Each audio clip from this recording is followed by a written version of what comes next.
Hello, welcome to The Update. I'm Emma Stig. After months of living under tougher COVID restrictions than the rest of Sydney, residents in 12 local government areas are enjoying new freedoms this morning.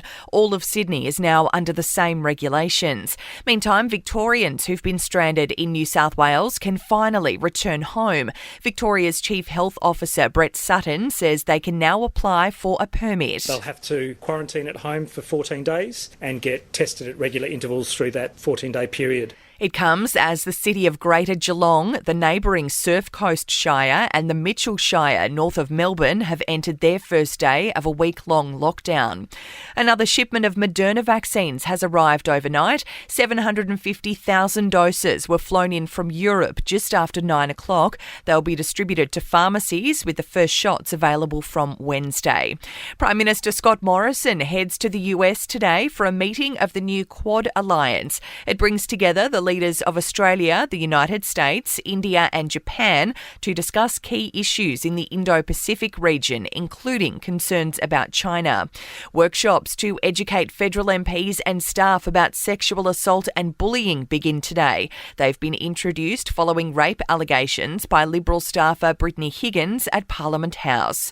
In sport, Port Adelaide midfielder Ollie has won the Brownlow medal for the AFL's best. He polled 36 votes in 16 games. Australia plays Argentina in the next round of the Rugby Championship in Queensland this weekend. And in cricket, the Indian Premier League has resumed in the United Arab Emirates. It comes as Australian star Elise Perry calls on India to launch a women's IPL. In entertainment news, the New York real estate heir who was the subject of a hit TV documentary on unsolved killings has been found guilty of first-degree murder. Police initially lacked enough evidence to file charges against 78-year-old Robert Durst following the fatal shooting of his close friend Susan Berman in 2000.